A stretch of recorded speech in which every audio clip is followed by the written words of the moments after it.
예부터 귀한 대접을 받은 과일이 있는데요. 바로 배입니다. 이 배는 아주 비싸고 귀하게 여겨져 전통 차례상에만 올리고 즐겨 먹지는 못했다고 하는데요. 하지만 요즘은 사과와 같은 다른 과일들의 가격이 오르면서 오히려 배가 비싸지 않게 느껴지기도 합니다. 한국의 배는 외국에서 동양배라고 불리고 있는데요. 서양의 배와는 식감과 맛이 다릅니다. 방 모양의 서양배는 식감은 물렁하고 부드러워 과일 그대로 생으로 먹기도 하지만 조리를 해 먹는 경우가 더 많다고 합니다. 배는 대표적인 알칼리성 과일로 수분과 섬유질이 다량으로 함유되어 있어서 인체 수분 유지와 변비 해소에 아주 좋습니다. 배 역시도 다른 과일들과 마찬가지로 껍질째 먹는 것이 좋은데요. 특히 항산화 성분과 섬유질이 배 껍질에 많이 함유되어 있습니다. 배 한 개의 껍질에 함유된 영양소가 배 과육 4개보다 높다고 밝히고 있을 정도입니다. 하지만 식감을 무시하더라도 농약 걱정 때문에 껍질째 먹기 쉽지가 않은데요. 식품의약품안전처에서는 많은 분들이 농약과 잔류농약을 같은 것으로 인식해 위험성을 걱정한다고 지적하고 있습니다. 농약을 사용할 때는 수천 배의 물에 희석해서 사용을 할 뿐만 아니라 공기 중에 산소나 수분, 햇빛에 의해 대부분이 분해가 되고 우리가 먹을 때 깨끗하게 씻고 먹는다면 잔류농약은 걱정할 필요가 없다고 밝히고 있습니다. 식초와 베이킹소다를 이용한다면 잔류농약을 깨끗하게 씻어낼 수 있습니다. 배를 흐르는 물에 한번 씻은 후 식초 몇 방울을 떨어뜨린 희석한 물에 5분 정도 담가둔 후 한 번 더 흐르는 물에 씻어내거나 베이킹소다로 배 껍질을 한번 닦아낸 후 흐르는 물에 씻으면 잔류농약 걱정 없이 배 껍질을 섭취할 수 있습니다. 그럼 이제부터 배 건강 효능과 같이 먹으면 그 효과를 배가시켜줄 수 있는 식품들을 알아보겠습니다. 먼저 배는 숙취 해소에도 좋은 것으로 알려져 있는데요.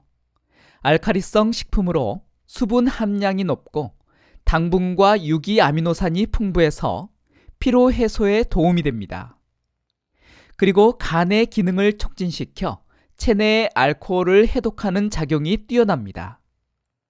이러한 효능은 알코올을 섭취하기 전에 먹는 것이 도움이 된다고 하는데요. 국립의학도서관의 한 연구에 따르면 알코올을 섭취하기 전에 배를 섭취했을 때 숙취 해소 효능이 나타났으며 술을 마신 후 배를 먹었을 때는 숙취 해소 효과가 아주 적은 것으로 밝히고 있습니다. 연구원들은 과도한 알코올 섭취는 무엇을 먹든 숙취를 피하기 힘들기 때문에 적당히 드시는 것이 가장 중요하며 배가 숙취에 도움이 되기 위해서는 알코올을 섭취하기 전에 드시는 것이 더 도움이 된다고 말하고 있습니다.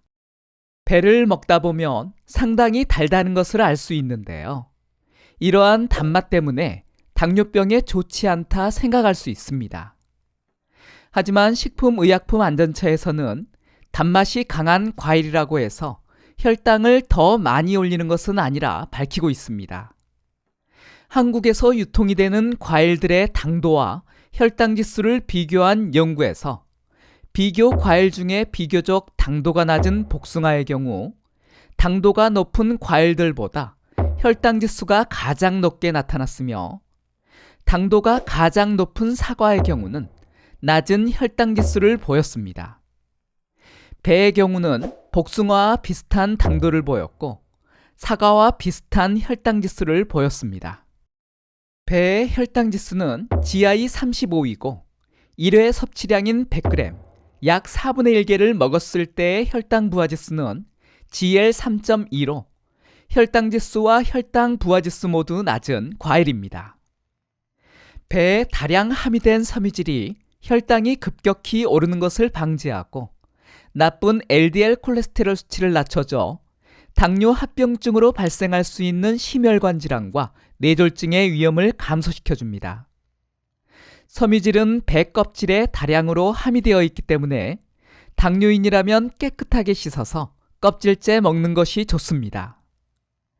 그 외에도 배 100g에는 칼륨이 116mg이 함유되어 있어 나트륨을 몸 밖으로 배출시켜 혈압을 낮추는 데 도움이 됩니다. 배의 효능으로 가장 많이 알려져 있는 것이 감기와 기관지에 좋다는 것인데요.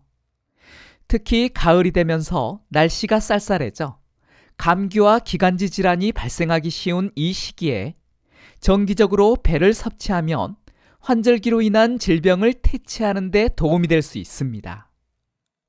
배에 풍부하게 함유된 누테올린 성분이 감기 예방은 물론 가래와 기침, 기관지염, 천식을 예방하는 데 좋습니다. 또한 차가운 성질을 가지고 있는 과일로 알부민과 카테킨이 포함되어 있어서 인체 열을 낮추는 효과가 있으며 수분 함량이 높아 체액을 보충해 주어 감기나 기타 질병으로 발생하는 고열 증상을 감소시키는 데 도움을 줍니다.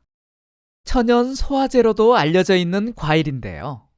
단백질 분해 소화 효소로 알려진 옥시타아제와 인버타아제가 풍부하게 함유되어 있어서 더부룩한 속을 편안하게 만들어줘 소화 기능 개선에 탁월합니다. 이처럼 단백질을 분해하는 능력이 뛰어나 고기 요리의 양념장 재료로 자주 사용되기도 합니다. 다량의 수용성과 불용성 섬유질은 대변의 양을 늘려주고 부드럽게 해줘 변비 제거에 도움을 줍니다. 아침에 충분한 물과 함께 껍질째 배를 섭취한다면 쾌변을 하는 데 도움이 됩니다. 환절기가 되면 피부에도 문제가 발생하게 되는데요. 배에 함유되어 있는 카테킨과 탄닌 성분이 활성산소를 제거하고 아스파라긴산이 포함되어 있어서 피부의 신진대사를 도와 피부 건조증과 피부 염증을 줄이는 데 좋습니다. 그리고 한국건강관리협회에서는 배 섭취가 흡연이나 구워 먹는 음식 등으로 인해 체내에 쌓인 발암물질을 배출하는 효과가 뛰어나 배를 자주 섭취하는 것이 건강에 도움이 된다고 밝히고 있습니다. 배와 같이 먹으면 좋은 궁합식품도 있는데요. 그중 하나가 많이들 알고 계시는 도라지입니다. 환절기 건강식품으로 도라지 배즙을 드시는 분들이 많은데요. 도라지의 사포닌과 이눌린 성분이 기관지 점액 분비를 돕고 배 역시도 기관지에 좋아 같이 드시면 그 효과를 상승시켜줍니다. 도라지의 사포닌 성분은 씁쓸한 맛이 있는데 이것을 배의 단맛이 보완해줘 먹기도 불편하지 않고 환절기 감기와 기관지 건강에 뛰어난 효능을 합니다. 생강도 궁합이 좋은데요. 배는 차가운 성질의 과일인데 따뜻한 성질의 생강이 보완해줘 예부터 기침을 할 때 배즙과 생강즙, 꿀을 조금 섞어 섭취하면 그 효과가 뛰어난 것으로 전해오고 있습니다. 지금까지 배의 효능과 궁합식품들을 알아보았는데요. 배에 많은 영양소가 껍질에 있는 만큼 같이 먹는 것이 영양소 섭취에 도움이 됩니다. 당뇨가 있다면 한 번 먹을 때 200g, 반 개 이상 먹지 않는 것이 좋고 건강 상태에 따라 양을 조절해 드셔야 합니다. 도움이 되었나요? 그렇다면 구독과 알람 설정 잊지 마세요. 감사합니다.